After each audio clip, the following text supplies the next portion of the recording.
and their game discs will work in 20 years. Conversely, cartridge-based consoles have been proven to be very resilient.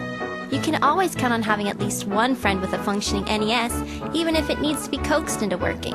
And that's not too bad for a console that's almost 25 years old. This is how people picture NES games, not like this. Nobody really thought about keeping the box, the game just took care of itself. This is definitely not the case with games today. We need to protect our games because it's a dangerous world out there. For example, it's game over if your disc skids across the floor. On the other hand, an NES game can easily withstand such abuse. Just how tough are NES games? To find out, we're going to perform an experiment where several copies of a common NES game are subjected to unrealistic and impractical forms of neglect, to see which ones survive. We know they're tough, but just what kinds of abuse can they take? We don't want to destroy copies of a rare game and render it even more scarce, so we only used copies of the most abundant NES game in existence, Super Mario Bros. And Duck Hunt. My local second-hand video game store is overrun with them, so I don't feel so bad about the potential for there to be a few less in the world. Each game was tested and confirmed to be in working order before the experiment. These 8 lucky participants are all perfectly healthy NES cartridges. How many will be left standing in the end?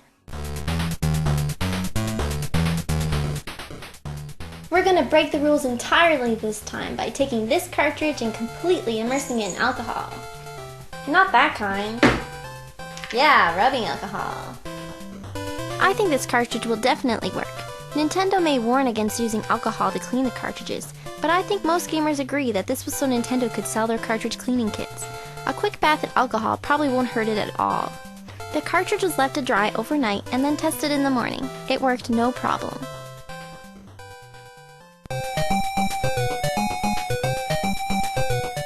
Have you ever wondered what would happen if you forgot to take your NES game out of your pocket and it ended up going through the washing machine?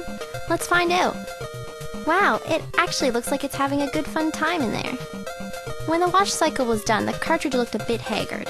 We left it to dry for 6 hours before popping it into the NES. I didn't think it would work, but it did. So you have nothing to worry about the next time it happens to you.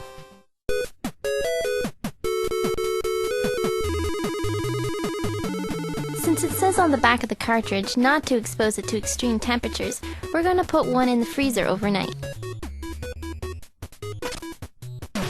When the frozen game was removed from the freezer the following day, it was left to thaw for a couple hours. Then it worked as if nothing ever happened.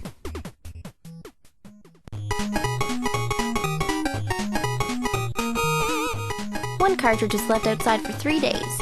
Is it possible for one brave NES game to survive the Canadian outdoors in the winter?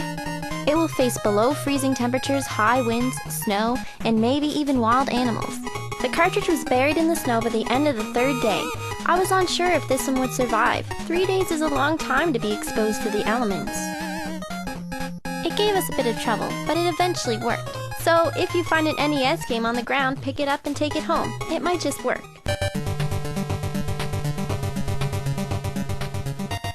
Can an NES game survive having a hole drilled through it?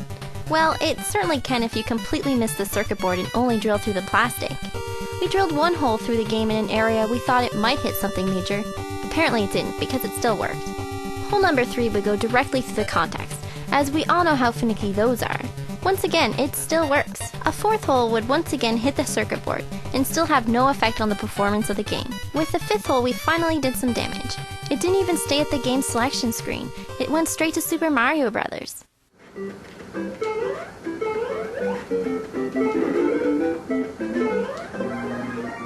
And it's dead. After the first playthrough, the cartridge would no longer run Super Mario Bros., but it played Duck Hunt just fine. Obviously, the 2 games are kept on different parts of the cartridge. This game has probably suffered enough, so it has been determined that an NES game can survive a hole being drilled through it, if you don't hit anything too vital. For this experiment, an NES game will be strapped to a ground firework. We would have used a firecracker, but they're legal in Canada, so we'll have to settle for a jumbo dancing devil. The firework will be attached to the opening of the cartridge, so it will do the most damage to the circuit board.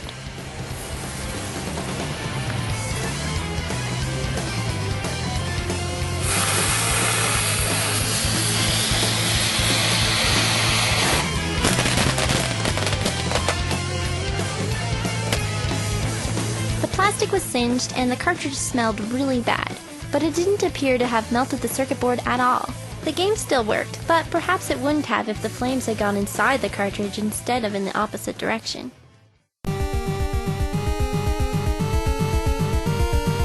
An NES game can certainly survive most falls it will experience when it lives a normal family life. But can it survive being dropped from a greater distance than is found in most homes? We took one of our NES games to a parking garage to find out. The plastic casing broke, exposing the circuit board within, but that appeared to be completely intact. When the bed-regled cartridge was tested, it worked perfectly.